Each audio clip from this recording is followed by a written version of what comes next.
Pemirsa, kita masih bersama Indonesia Lawyers Club. Sekarang saya mau ombudsman Budi Santosa. Apa yang Pak Budi terima laporan? Katanya Bapak bidang penyelesaian laporan. Ya, betul. Jadi kami menerima banyak sekali laporan. Sementara ini yang sudah masuk dari Jawa Barat, Jawa Timur, Nusa Tenggara Timur, kemudian Riau, kemudian Sulawesi Selatan, dan Jawa Tengah. Ya, dan dari laporan yang masuk ke Ombudsman itu polanya relatif sama ya. Jadi soal tertukarnya soal, kemudian tertukarnya lembar jawaban, sebagian tadi sudah diceritakan oleh Mbak Retno. Nah, tapi kami ada temuan-temuan yang terkait dengan beredarnya bocoran kunci jawaban. Ya, dan beberapa dari bocornya kunci jawaban ini sudah kita verifikasi dan betul. Artinya indikasinya kuat memang ada kebocoran. Nah, kita akan berkoordinasi dengan kepolisian untuk menindaklanjuti kebocoran-kebocoran ini sehingga bisa ketahuan ini sebenarnya kalau diselidik lagi sampai kemana. Karena ada dugaan, saya tidak menggeneralisir, tapi memang kebocoran ini sistematis gitu. Jadi karena sekarang ada 20 varian soal ya dari masing-masing ruang, itu kunci jawabannya juga ada 20. Jadi di dalam satu kertas A4 begitu, itu berisi 20 kunci jawaban. Nah, yang menarik adalah bagaimana kita tahu bahwa soal kita kunci jawabannya yang ini atau yang itu. Nah, itu ternyata ada clue-nya, ada kalimat pembantunya di atas kecil gitu. Jadi misalnya ada kalimat pembantunya apa yang dimaksud dengan misalnya. Nah, itu berarti oh ini kuncinya. Misalnya apa itu disengaja? Iya, artinya karena ini diperjualbelikan. Jadi dari temuan kami kunci jawaban ini diperjualbelikan. Jadi yang bikin clue bukan dari pembikin soal dong. Bukan, yang membuat jawaban itu tadi. Yang dijual belikan. Poinnya kemudian ini diperjualbelikan. Jadi totalnya untuk 4 paket itu 15 juta. Nah, kemudian setelah dihitung jumlah siswa dari sekolah-sekolah itu persiswanya jatuhnya 60.000. Nah, ini sudah kita verifikasi dan kayaknya ini agak bisa dipertanggungjawabkan lah, karena kita sudah konfirmasi, termasuk konfirmasi kepada siswa-siswa yang diduga menggunakan. Apalagi yang diterima oleh Ombudsman? Yang banyak soal misalnya laporan-laporan rusaknya soal ya, karena kertasnya tipis, kemudian kalau dihapus itu kemudian berlubang, robek, jadi mereka khawatir kalau itu dipindai atau di scan itu nggak terbaca.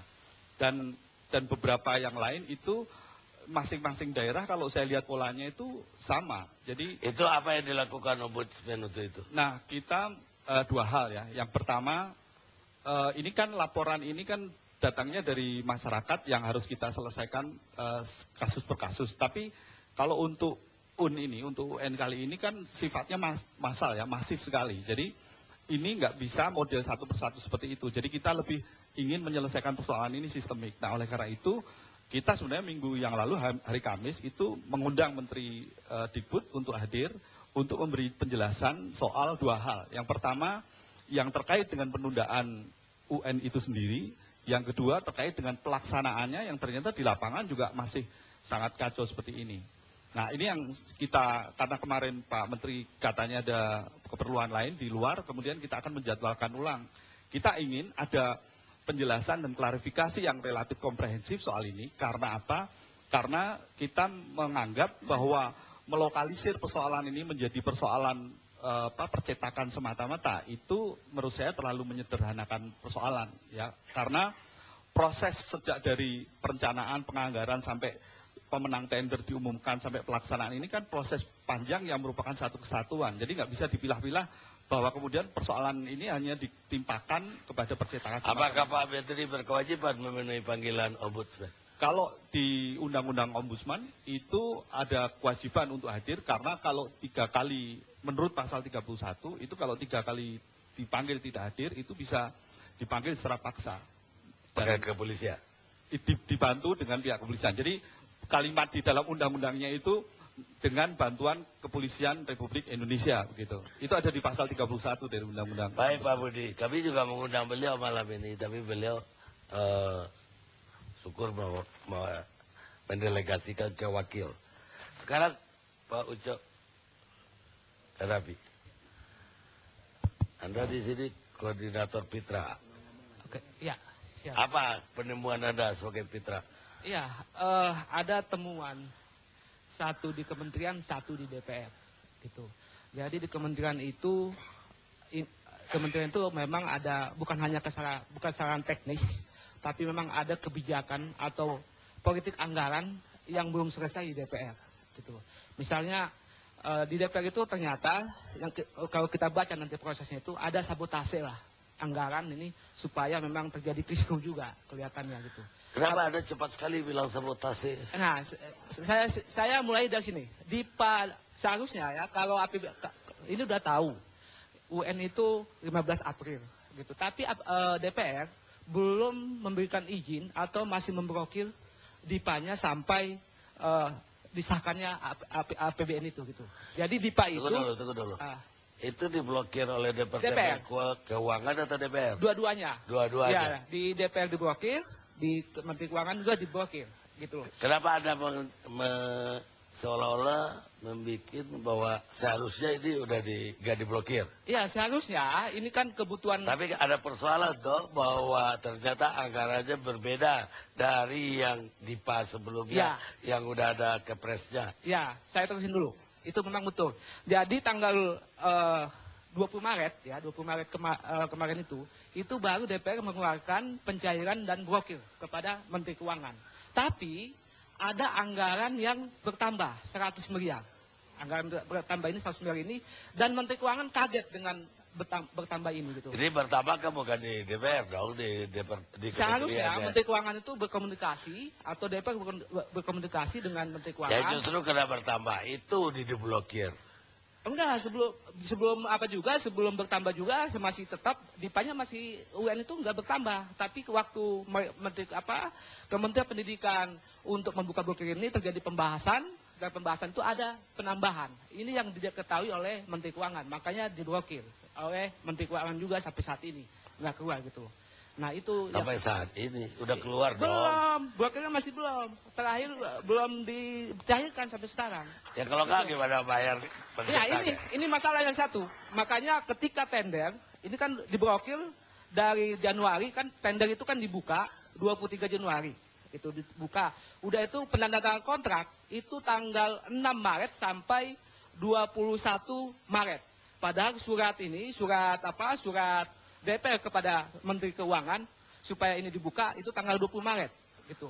Itu artinya bahwa DIPA-nya itu belum disahkan oleh Menteri Keuangan. Ini artinya melanggar peraturan pengadaan barang dan jasa, di mana di situ katakan pasal 86 pengadaan barang jasa itu sah kalau DIPA-nya itu udah disahkan. Saya takutnya kalau itu buru-buru disahkan oleh Departemen Keuangan, Anda juga mencurigainya. Ada apa ini kok? Itu katanya bagian dari anggaran yang sekian puluh triliun. Iya. Karena banyak yang dipindah-pindahin posnya, kira-kira begitu. Kalau posnya dipindah-pindahin gak diblokir, Anda juga marah kali. Diblokir Anda marah juga, jadi departemen susah banget kalau ketemu. Iya, seharusnya sebagai bendahara sebagai bendahara negara itu, dia itu kalau memang udah ada persetujuan dari DPR, itu harus melakukan pencairan. Lah, gitu. Anda tadi bilang DPR belum setuju kok. DPR belum setuju. Ya makanya dia nggak cairkan. Iya, nggak dicairkan. Karena DPR, kalau menurut Kementerian Keuangan, nggak diperhatikan oleh kementerian, gitu loh. Nah, jadi karena nggak diperhatikan oleh Kementerian Keuangan, makanya terjadi pemblokiran di DPR. Gitu. Jadi, itu satu di dalam politik anggaran ini. Gitu. Terus apa lagi? Yang kedua adalah masalah tender. Gitu. Jadi kenapa tender? Masalah tender ini kita melihat ada yang namanya arisan di dalam lelang ini gitu. Arisan itu perusahaan-perusahaan yang ikut tender itu saja gitu. Itu saja, dan pemenangnya malah kita lihat perusahaan itu saja. Misalnya Galia itu ikut 6 paket ini gitu. 6 paket ini udah itu harganya besar ya, tinggi, tapi kenapa yang harganya murah kayak Aneka Ilmu ya, Aneka Ilmu harganya murah, tapi ini dia itu kalah gitu. Ya kan tidak harus yang paling termurah. Kalau kerjanya nanti lebih buruk, kan lebih bahaya. Ya ini memang pernyataan kementerian di sana supaya Ya. kualitasnya baik, tapi ternyata gitu kan kertasnya jelek gitu, kertasnya jelek, pakai Mungkin kertas kalau berapa? dikasih yang lebih murah, lebih jelek lagi. Oh, nggak mungkin. Ya kalau saya di swasta pun bikin tender, Iya. ya kita lihat tidak hanya harga. Kita lihat persiapannya, kualitas infrastrukturnya, dan track recordnya. Nggak asal lebih murah itu kita beli. Iya, tapi PT Galia itu kan udah kalah tender. Gitu, PT Galia misalnya contoh ya, itu udah kalah tender tapi dia bisa masuk menang tender. Itu kan memperlihatkan bahwa dalam tender untuk zon 3 itu, wilayah 3, tiga itu. dia nomor 2. Ah, Yang nomor 1 mengambil paket yang lain. Iya. Nggak boleh 2 paket. Iya. Maka yang radar update jadi yang pertama. betul. Iya, Itu ceritanya. Iya, tapi kapasitasnya ini sebetulnya kapasitasnya PT Galia ini itu nggak punya pengalaman dengan 11 provinsi ini, gitu. Itu Iya, ini penilaiannya tidak, itu. tapi dari penilaiannya ikut tender, dialah yang kedua. Wajar dong. Ya nggak wajar kalau kayak gitu. Padahal diambil yang keempat. Gitu. Seharusnya itu ada pengulangan lagi. Gitu. Baik, saya sekarang ke pengusaha percetakan. Benar nggak ini? Namanya Mas Rizal Koto. Ya, terima kasih Bang Kerni. Jadi perusahaan kita adalah perusahaan security printing. Posisinya di Riau, satunya di Sumatera, Bang. Ah, Kita telah mengerjakan naskah ujian UN ini selama 9 kali. 9 kali dan kita tetap didatangi dan diperiksa tempat kita. Nah, tahun 2011-2012 itu kan ditarik ke pusat. Kita pun ikut peserta tender. Dan kita waktu itu pemenang ketiga. Tapi karena penitia lelangnya meninjau tempat kita, dia lihatnya kemampuan kita, dan kita ditunjuk sebagai pemenang. Dan kita kerjakan, yang kita kerjakan Sumut, Riau, Sumbar, Lampung, termasuk Kalteng. Yang kita kerjakan tahun lalu, dan itu sukses. Nah, tahun ini kita ikut semua tender, kita tidak ditinjau. Dan ini baru aneh. Ada itu ini kita tidak harus jadi diwawancara. Nah, jadi dan kita juga merasa aneh. Kita perusahaan security, ESO, percetakannya ada keamanannya. keamanan security Pak, kita perusahaan security Ya, satu security. Sumatera. Dan tidak ditinjau. Galia printing security nggak? Tidak. Nah, itu baru aneh. Ya itu harusnya ada kaji. Ya terus. Jadi ini kita nggak ditinjau, jadi juga kita merasa aneh. Baru kali ini Pak, biasanya tetap biarpun kita kalah, kita tetap ditinjau. Sekali ini tidak ada. Jadi ada didiskualifikasi sebelum bertanding. Enggak, kita ikut tender. Iya. Tapi kita tidak Anda ikut sepertinya tender. seperti ini. APS-nya untuk yang paket 1 itu 17 miliar. 17 miliar 427. Kita menawar PT Cira itu menawar 15 miliar. Jadi masih hampir 10% di bawah. Tapi dimenangkan PT Balebat yang sekarang juga banyak masalah sebenarnya Bang. Itu Ya, tadi Medan Balebat. harganya 12 miliar. Harga yang paling terendah. Menurut hemat kami untuk beli kertas saja nggak cukup. 12 miliar. 12 miliar itu dengan biayanya. Karena tahun lalu kita mencetak itu untuk LJK itu kertas 100 gram. Anda tanya nggak ke departemen kenapa gua nggak dipilih padahal prestasi gua 9 tahun bagus? Nah, kita menanya itu nggak mau Pak. Kalau kita ditanya nanti kan ada lagi masalah lain. Jadi kita tunggu saja. Kalau memang kita pemenang kita kerjakan. Kalau kita dikalahkan ya sudah kita nggak kerjakan. Dan akibatnya seperti ini kan. Kalau kita mengerjakan selama 9 kali Pak Kardi nggak ada masalah. Tahun lalu kita mengerjakan 6 provinsi nggak ada masalah. Padahal Mestinya. Padahal Wamen orang Padang, ada orang Padang. Sebenarnya Pak Karni, sebenarnya kalau kami melihat APS sendiri, harga perkiraan dari pemerintah sendiri itu sudah cukup. Harganya cukup bagus. Tapi penitia lelangnya ini yang tidak profesional. Gitu. Panitia lelang yang Ini penitia lelangnya, jadi dia menunjuk orang pemenang tanpa melihat kemampuan. Apa mampu enggak pemenang ini mengerjakannya? Ada pengalaman tidak? Ini persoalannya, Bang. Panitianya sama nggak dengan panitia yang lalu? Kalau penitianya sama dengan yang lalu, berarti ketika kita menang kami menyukses pekerjaan ini, kami memang nggak ada sowan sama dia. Oh, nggak soal. Nggak sowan, nggak datang lah sama dia. Mungkin kita memang nggak disiapkan untuk kalah. Ah, tapi masa Anda nggak soal? Nah, tapi sowan maksudnya. Soal. Iya, masa nggak soal? Enggak, Bang. Kalau dapat proyek segitu gitu. Kita itu takut, Bang. Nggak mau kita.